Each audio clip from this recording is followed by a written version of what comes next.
It's a real pleasure and a privilege for me to touch base today with all my friends at ZEIT-Stiftung, alumni and friends of the Bucerius Summer School, which I had the pleasure and the privilege of helping to conduct for a significant number of years. Today, we look at the question of how is the international order going to be transformed by the onslaught of the Corona crisis, as we call it here in Germany.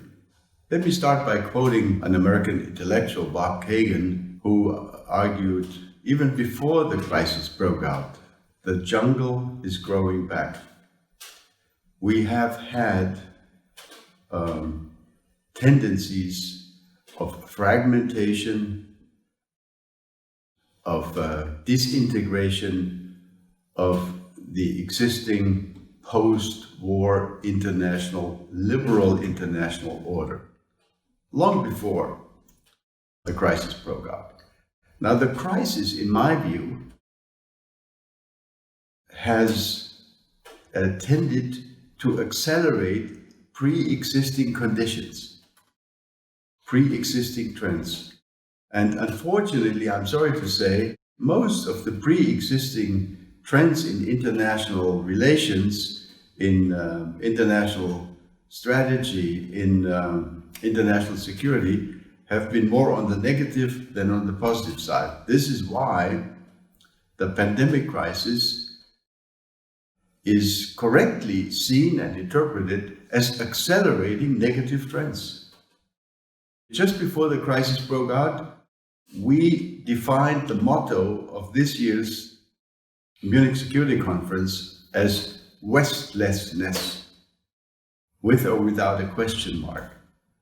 We are worried that the role of the West, globally speaking, is diminishing, and that the West itself is risking to fall apart, and that the lead nation of the West since the end of World War II, the United States of America, is no longer willing or maybe no longer capable to play this leading role, pulling everyone together around the same fundamental values of freedom and liberty and human rights.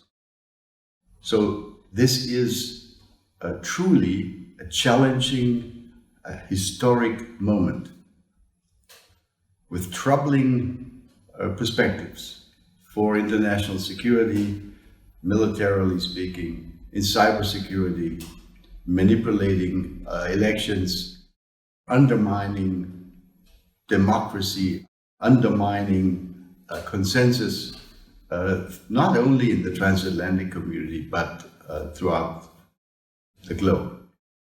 There is one area where my outlook is a little less pessimistic, where I see a reason to be somewhat more optimistic looking at the way forward, and that's in Europe. The EU, in the first weeks and maybe in the first month or 2 months, was also reacting weakly, not strongly, to the Corona crisis.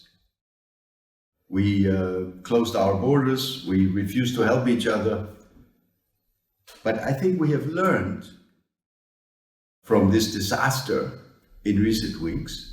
And what we are currently seeing is that the EU, if I'm not totally mistaken, is about to take a qualitative jump forward. We've had 3 years now with, for example, Emmanuel Macron urging fundamental decisions on the Eurozone, on the construction of the EU, etc., etc. But the answers coming from other governments, member states, including my own, have not come forward in the way he hoped for. Now, for the first time, because of the pandemic, Angela Merkel and Emmanuel Macron created what some have called a Hamiltonian moment, really a qualitative jump, an initiative to push the EU into a new chapter of collective financial, economic, and general security. So not everything that's going to come out of this pandemic is bad, but we need to make sure that our transatlantic relationship will not suffer more than it has already suffered.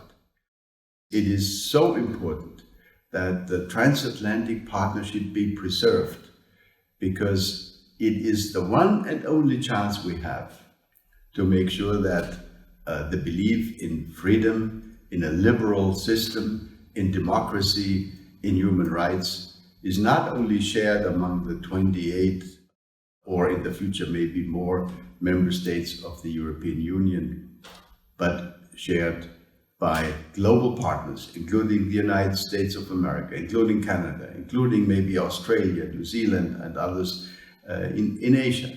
That's what we need to do. Maintain the West, strengthen the West, and that is where Europe and the United States of America need to come together again. That's my hope for 2021.